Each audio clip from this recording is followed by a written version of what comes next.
लेव्यवस्था अध्याय 19। फिर यहोवा ने मूसा से कहा, इस्राएलियों की सारी मंडली से कह कि तुम पवित्र बने रहो, क्योंकि मैं तुम्हारा परमेश्वर यहोवा पवित्र हूँ।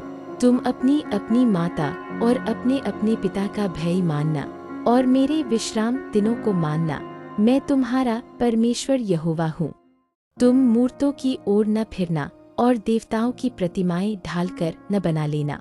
मैं तुम्हारा परमेश्वर यहोवा हूँ। जब तुम यहोवा के लिए मेलबलि करो, तब ऐसा बलिदान करना जिससे मैं तुमसे प्रसन्न हो जाऊं। उसका मांस बलिदान के दिन और दूसरे दिन खाया जाए, परंतु तीसरे दिन तक जो रह जाए वह आग में जला दिया जाए। और यदि उसमें से कुछ भी तीसरे दिन खाया जाए, तो यह घृणित ठहरेगा और ग्रहण न किया जाएगा, और उसका खाने वाला यहोवा के पवित्र पदार्थ को अपवित्र ठहराता है। इसलिए उसको अपने अधर्म का भार स्वयं उठाना पड़ेगा, और वह प्राणी अपने लोगों में से नाश किया जाएगा।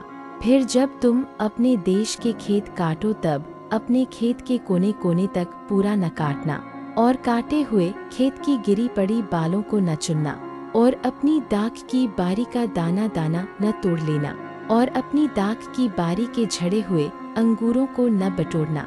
उन्हें दीन और परदेशी लोगों के लिए छोड़ देना। मैं तुम्हारा परमेश्वर यहोवा हूँ। तुम चोरी न करना, और एक दूसरे से न तो कपट करना और न झूठ बोलना। तुम मेरे नाम की झूठी शपथ खाके अपने परमेश्वर का नाम अपवित्र न ठहराना। मैं यहोवा हूँ। एक दूसरे पर अंधेर न करना, और न एक दूसरे को लूट लेना, और मजदूर की मजदूरी तेरे पास सारी रात बिहान तक न रहने पाए। बहिरे को शाप न देना, और न अंधे के आगे ठोकर रखना, और अपने परमेश्वर का भय मानना। मैं यहोवा हूँ। न्याय में कुटिलता न करना, और न तो कंगाल का पक्ष करना, और न बड़े मनुष्यों का मुंह देखा विचार करना। उस दूसरे का न्याय धर्म से करना। लूतरा बन के अपने लोगों में न फिरा करना, और एक दूसरे के लोहू बहाने की युक्तियां न बांधना। मैं यहोवा हूँ। अपने मन में एक दूसरे के प्रति बैर न रखना। अपने पड़ोसी को अवश्य डांटना नहीं, तो उसके पाप का भार तुझको उठाना पड़ेगा। पलटा न लेना, और न अपनी जाति भाइयों से बैर रखना, परंतु एक दूसरे से अपने समान प्रेम रखना। मैं यहोवा हूँ।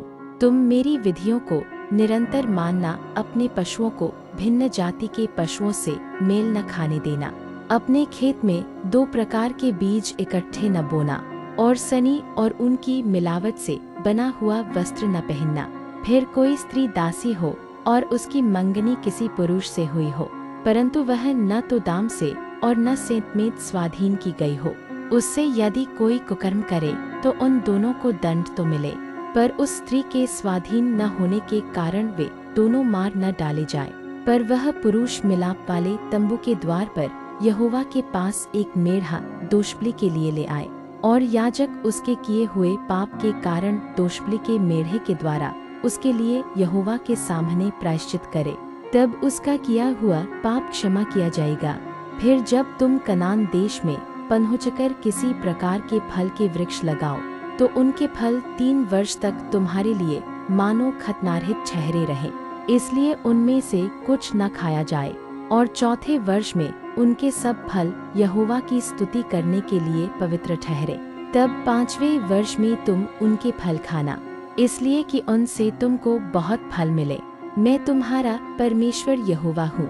तुम लोहू लगा हुआ कुछ मांस न खाना, और न टोना करना, और न शुभ व अशुभ मुहूर्तों को मानना। अपने सिर में घेरा रखकर न मुड़ाना, और न अपने गाल के बालों को मुड़ाना। मुर्दों के कारण अपने शरीर को बिल्कुल न चीरना, और न उसमें छाप लगाना। मैं यहोवा हूँ। अपनी बेटियों को वेश्या बनाकर अपवित्र न करना। ऐसा न हो कि देश वेश्यागमन के कारण महापाप से भर जाए। मेरे विश्राम दिन को माना करना, और मेरे पवित्र स्थान का भय निरंतर मानना। मैं यहोवा हूँ। ओझाओं और भूत साधने वालों की ओर न फिरना, और ऐसों को खोज करके उनके कारण अशुद्ध न हो जाना। मैं तुम्हारा परमेश्वर यहोवा हूँ। पक्के बाल वाले के सामने उठ खड़े होना, और बूढ़े का आदर मान करना, और अपने परमेश्वर का भय निरंतर मानना। मैं यहोवा हूँ। और यदि कोई परदेशी तुम्हारे देश में तुम्हारे संग रहे तो उसको दुख न देना।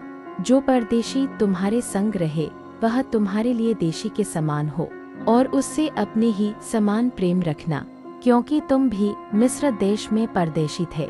मैं तुम्हारा परमेश्वर यहोवा हूँ।